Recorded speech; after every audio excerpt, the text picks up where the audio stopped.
আসসালামু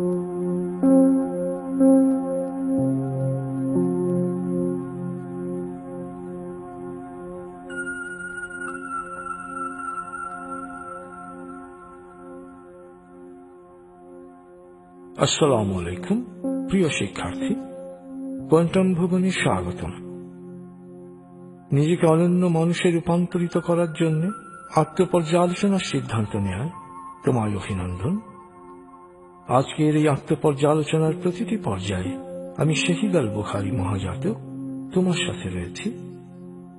এখন থেকে কিছুক্ষণ আমি যা বলবো তুমি শুধু তাই করবে, তাহলেই তুমি পৌঁছে যাবে ধ্যানের গভীর স্তরে। তুমি সুন্দরভাবে আত্মপর্যালোচনা করতে পারবে, আত্মশুদ্ধির মাধ্যমে ধাপে ধাপে উন্নীত হবে অনন্য মানুষে। এসো এবার আমরা পুরোপুরি কোয়ান্টাম চেতনা বলয়ে প্রবেশ করি।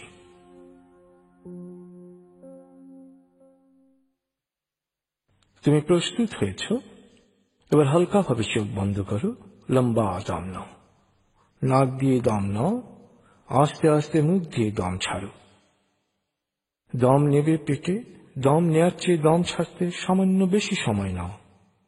দম নিতে নিতে ভাবো প্রকৃতি থেকে আফুরন্ত প্রাণশক্তি শরীরে প্রবেশ করছে। দম ছাড়তে ছাড়তে ভাবো শরীরের সকল দূষিত পদার্থ বাতাসের সাথে বেরিয়ে যাচ্ছে। নাক দিয়ে দম নিতে নিতে ভাবো প্রকৃতি থেকে আফুরন্ত প্রাণশক্তি শরীরে প্রবেশ করছে। আর মুখ দিয়ে দম ছাড়তে ছাড়তে ভাবো শরীরের সকল দূষিত পদার্থ বাতাসের সাথে বেরিয়ে যাচ্ছে। দম নিতে নিতে ভাবো প্রকৃতি থেকে আফুরন্ত প্রাণশক্তি শরীরে প্রবেশ করছে। দম ছাড়তে ছাড়তে ভাবো শরীরের সকল দূষিত পদার্থ বাতাসের সাথে বেরিয়ে যাচ্ছে। দম নিতে নিতে ভাবো প্রকৃতি থেকে আফুরন্ত প্রাণশক্তি শরীরে প্রবেশ করছে।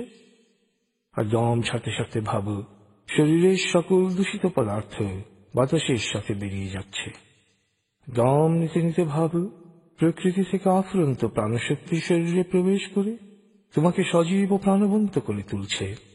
আর দম ছাড়তে ছাড়তে ভাবো শরীরের সকল দূষিত পদার্থ বাতাসের সাথে বেরিয়ে যাচ্ছে। এবার দম স্বাভাবিক হতে দাও। স্বাভাবিকভাবে নাক দিয়ে দম নিয়ে নাক দিয়েই দম ছাড়ো। তোমার অঙ্গ শিথিল ও নিষ্প্রাণ হয়ে আসছে। এবার নাক দিয়ে ধীরে ধীরে দম নিয়ে বেশ সময় নিয়ে ধীরে ধীরে নাক দিয়ে দম ছাড়ো। দম নেওয়ার চেয়ে ছাড়ার সময় একটু বেশি নাও। ধীরে ধীরে দম নাও, ধীরে ধীরে দম ছাড়ো। ধীরে ধীরে দম নাও, ধীরে ধীরে দম ছাড়ো। ধীরে ধীরে দম নাও, ধীরে ধীরে দম ছাড়ো। ধীরে ধীরে দম নাও, ধীরে ধীরে দম ছাড়ো। ধীরে ধীরে দম নাও, ধীরে ধীরে দম ছাড়ো। ধীরে ধীরে দম নাও,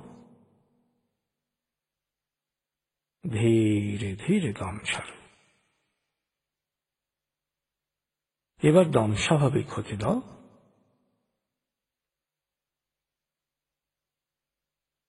তুমি এখন শুধু দম খেয়াল করো। বাতাস নাক দিয়ে ফুসফুসে প্রবেশ করছে, আবার বেরিয়ে আসছে। তোমার পুরো মনোযোগ নাকে দমের প্রবেশ পথে দাও।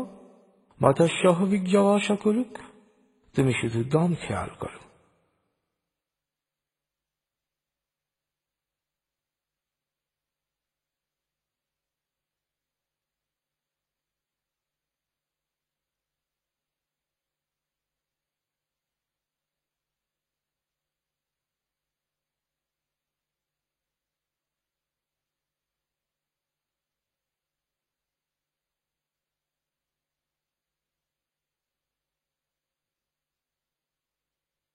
অনুভব করো তোমার শরীর ভারী লাগতে শুরু করেছে। আরাম, আরাম, আরাম। অনুভব করো শিথিলতা স্রোতের মতো, বরফ গলা পানির মতো তোমার শরীর বেয়ে নিচের দিকে নেমে যাচ্ছে।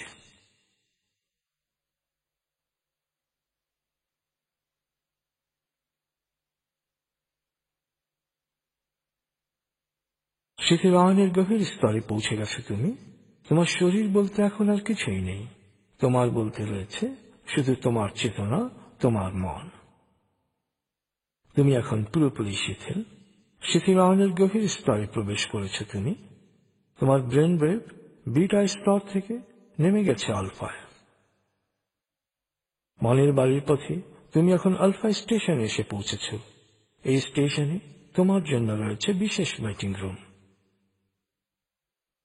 আলফা স্টেশনে ওয়েটিং রুমে আরাম করে বসো। তুমি এখন শুনছ চমৎকার এক সুর। এই সুর তোমাকে নিয়ে যাচ্ছে মনের গভীরে। তুমি এখন এক এক করে জীবন সম্পর্কিত ধারণাগুলোকে সামনে নিয়ে এসো।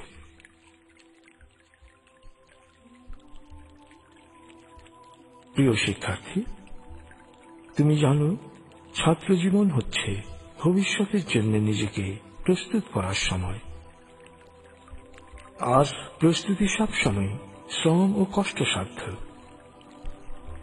তারুণ্যের একটি ক্ষতিকর প্রবণতা হচ্ছে বিনোদনের নামে গাল গল্প, আড্ডা ও হালকা আনন্দে ভেসে যাওয়া, নিয়ম শৃঙ্খলাকে পরাধীনতা মনে করা। কিন্তু তুমি জানো শৃঙ্খলাই হচ্ছে শৃঙ্খল মুক্তির পথ। শক্তিকে সুনিয়ন্ত্রিত ও সুশৃঙ্খল করতে পারলেই শক্তি মহাশক্তিতে রূপান্তরিত হয়। তাই তোমার প্রথম কর্তব্য হচ্ছে দৈনন্দিন কাজকে সুশৃঙ্খল করা। রুটিন তৈরি করে নিয়ে তা সাধারণভাবে অনুসরণ করা। গাল গল্প, আড্ডা ও হালকা আনন্দ বর্জন করা। তুমি জানো ছাত্র জীবনে দ্বিতীয় ক্ষতিকর বিষয় হচ্ছে প্রেম। তারুণ্যে বিপরীত লিঙ্গের সাথে কথা বলার মাঝে এক প্রবল জৈবিক আকর্ষণ কাজ করে। অনেক ছাত্রছাত্রী প্রথম প্রথম একে বন্ধুত্ব মনে করে, কিন্তু বাস্তব সত্য হচ্ছে একটি তরুণ ও একটি তরুণীর মধ্যে ঘনিষ্ঠতা কখনোই স্রেফ বন্ধুত্বে সীমিত থাকে না। একটি পর্যায়ে তা হয় যৌনতা, না হয় প্রেমে রূপান্তরিত হয়। আর একজন শিক্ষার্থীর সম্ভাবনাকে পুরোপুরি ধ্বংস করে দিতে পারে এই প্রেম। বহু প্রতিভাবান ছাত্রছাত্রীও এই প্রেম নামের জৈবিক মোহে পড়ে পুরোপুরি ধ্বংস হয়ে গেছে। প্রিয় শিক্ষার্থী, তুমি যেহেতু জীবনে বড় কিছু করতে চাও, নিজের মেধাকে বিকশিত করতে চাও, তাই সাময়িক ভালো লাগা ও মোহ থেকে নিজেকে বিরত রাখতে হবে। সাফল্যের লক্ষ্যে কাজ করতে হবে। জীবনে সাফল্যের সোপানে পা রাখো। দেখবে তোমার দৃষ্টি আকর্ষণ করার জন্যে, তোমার সান্নিধ্যে আসার জন্যে অনেকের লাইন পড়ে গেছে।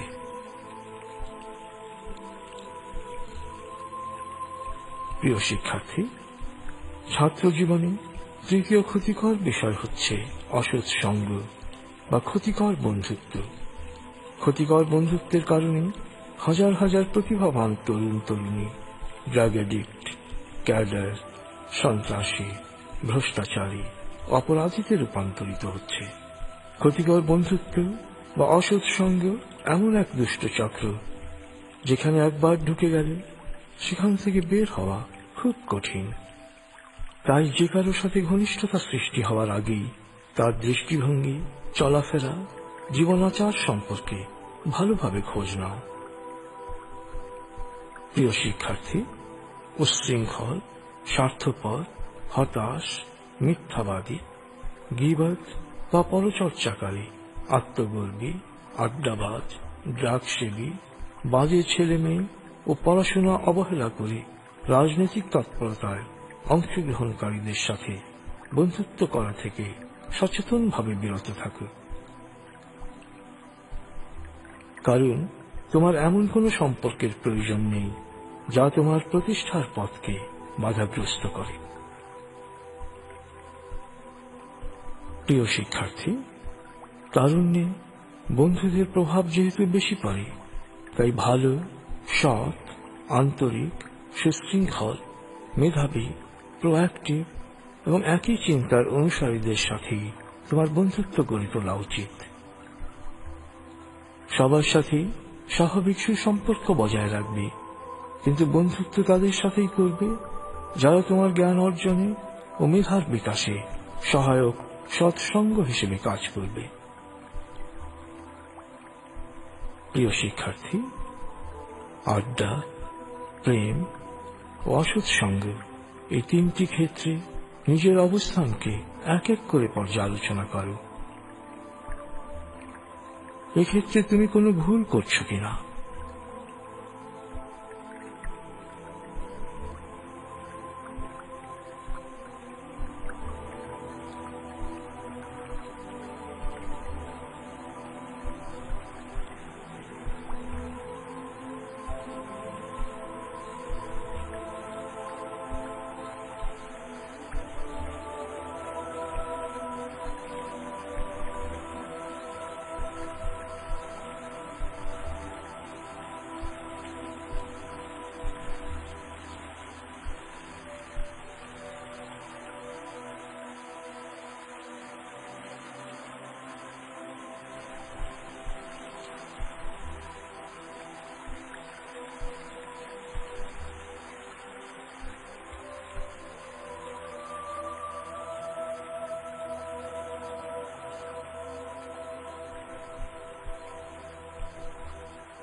এবার মনে মনে আমার সাথে বলো, আমি জানি ছাত্র জীবনে প্রেম, আড্ডা ও অসৎসঙ্গ সাফল্যের সম্ভাবনাকে ধ্বংস করে দেয়।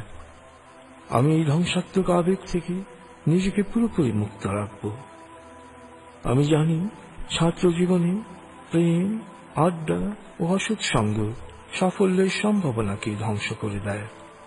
আমি এই ধ্বংসাত্মক আবেগ থেকে নিজেকে পুরোপুরি মুক্ত রাখব। আমি জানি ছাত্র জীবনে প্রেম, আড্ডা ও অসৎসঙ্গ সাফল্যের সম্ভাবনাকে ধ্বংস করে দেয়। আমি এই ধ্বংসাত্মক আবেগ থেকে নিজেকে পুরোপুরি মুক্ত রাখব।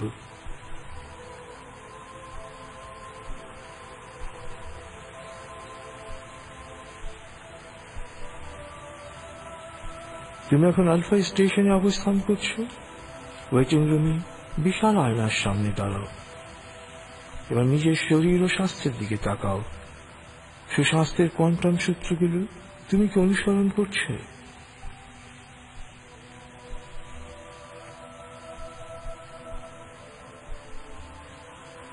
তুমি কি দিনে 5 দফা বুক ফুলিয়ে দম নিচ্ছ? তুমি কি খাবারের কোয়ান্টাম সূত্র অনুসরণ করছো? বর্জনীয় খাবারগুলো কি বর্জন করেছ? যেভাবে খাওয়া উচিত সেভাবে খাচ্ছ?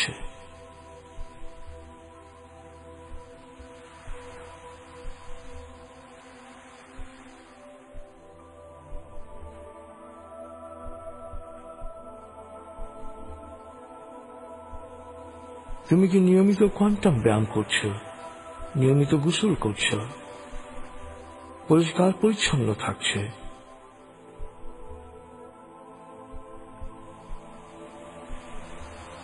দুবেলা দাঁত ব্রাশ করছে? নিয়মিত চুল, নখ ও ত্বকের যত্ন নিচ্ছ?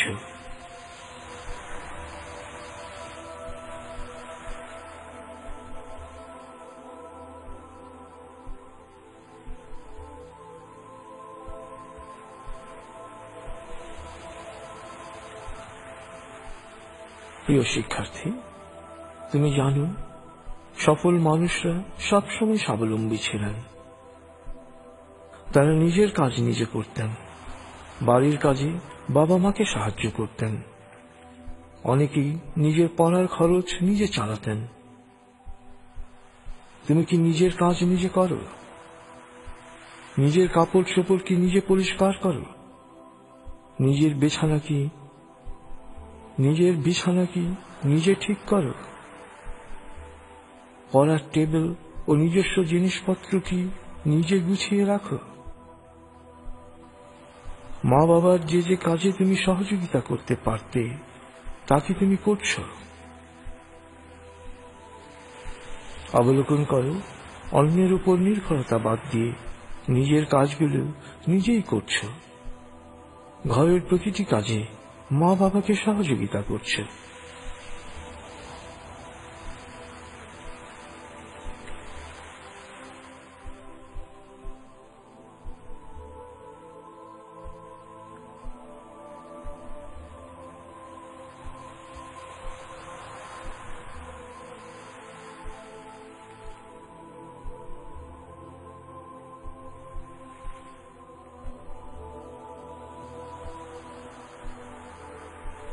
প্রিয় শিক্ষার্থী, এবার তোমার জীবনে সময় ও নিয়মানুবর্তিতাকে অবলোকন করো। পড়াশোনা সহ প্রতিটি কাজে তুমি কি রুটিন অনুসরণ করছো, নাকি আলস্য ও দীর্ঘসূত্রিতার কারণে পড়া জমিয়ে রাখাই তোমার অভ্যেস? কি কি কারণে রুটিন অনুসরণ করতে পারছো না?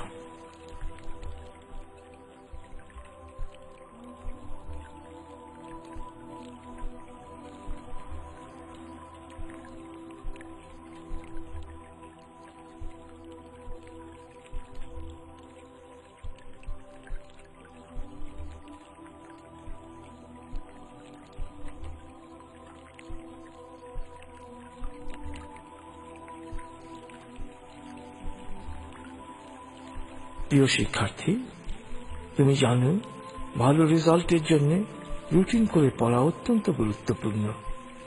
কারণ বছরের প্রথম থেকে যারা নিয়মিত পড়াশোনা করে, সাধারণ মেধা নিয়েও শিক্ষাগত প্রতিযোগিতায় তারাই এগিয়ে থাকে। রুটিন অনুসরণ করতে না পারার জন্য যারা পারিপার্শ্বিক প্রতিকূলতার দোহাই দেয়, তারা আসলে নিজের নিয়ন্ত্রণ অন্যের হাতেই তুলে দেয়। বড় কিছু করা তাদের পক্ষে সম্ভব হয় না। অবলোকন করো, পড়াশোনা সহ প্রতিটি কাজে তুমি সময়ানুবর্তী হয়েছ, রুটিন অনুসরণ করছ, আলস্য ও দীর্ঘসূত্রিতা কাটিয়ে উঠছ, পারিপার্শ্বিক প্রতিকূলতাকে জয় করছ।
প্রিয় শিক্ষার্থী, এবার নিজের ব্যক্তিত্বকে পর্যালোচনা করো।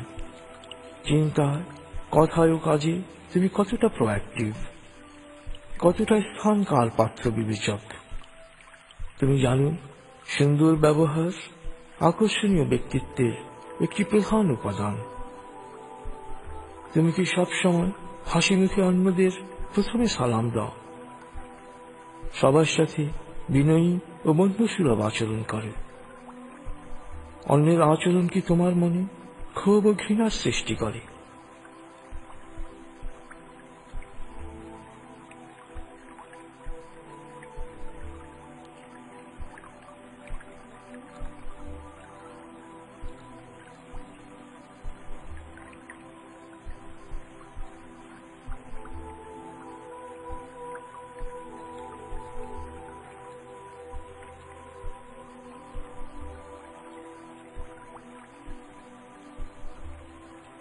অবলোকন করেন মা বাবা, ভাই বোন আত্মীয় স্বজন, শিক্ষক সহপাঠী, প্রতিবেশী, বন্ধু বান্ধব, গৃহকর্মী সবার সাথে তুমি আন্তরিক সুন্দর ব্যবহার করছো, সুন্দরভাবে কথা বলছে। অন্যের কাজ, সীমাবদ্ধতা ও ভুলভ্রান্তিগুলোকে যতদূর সম্ভব সমঝোতা ও সহানুভূতির দৃষ্টিতে দেখছে। সবাই তোমাকে ভালোবাসছে। সবার আকর্ষণের কেন্দ্রবিন্দুতে পরিণত হচ্ছ তুমি।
প্রিয় শিক্ষার্থী, ক্লাসে প্রথম ও জীবনে প্রথম হয়ে অনন্য মানুষে পরিণত হওয়াই তোমার জীবনের লক্ষ্য।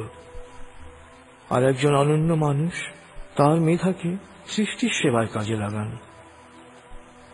অবলোকন করো আজ সারাদিন তুমি কি কি ভালো ও সেবামূলক কাজ করেছো।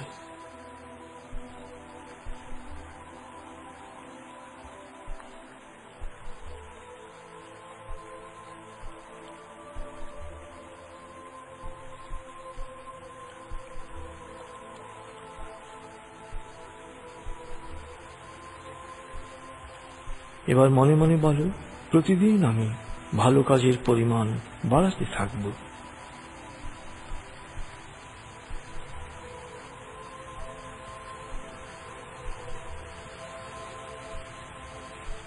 প্রিয় শিক্ষার্থী, সুন্দরভাবে তুমি তোমার আত্মপর্যালোচনা সম্পন্ন করেছ। নিয়মিত আত্মপর্যালোচনার ফলে এখন থেকে তুমি তোমার জীবনের দায়িত্ব নিজেই নিতে পারবে। নিজের সীমাবদ্ধতা, দুর্বলতা, ভুল ভ্রান্তিগুলোকে সহজেই কাটিয়ে উঠতে পারবে। নিজের মেধাকে পুরোপুরি বিকশিত করতে পারবে।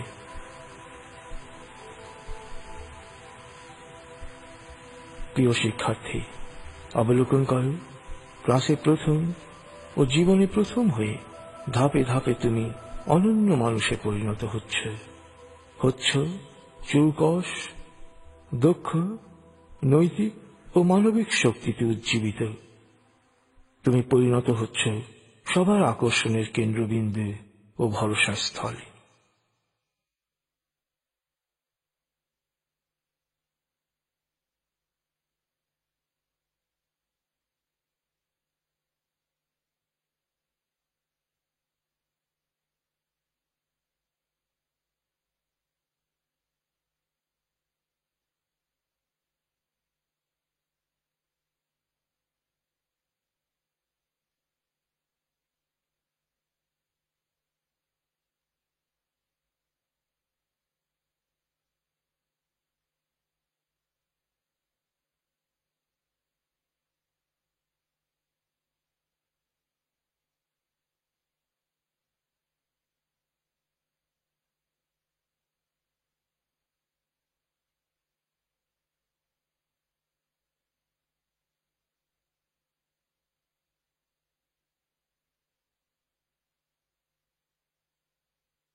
এবার মনে মনে বলো, আমি এক অনন্য মানুষ, আমার আত্মিক ক্ষমতা অসীম, সারা পৃথিবী আমার।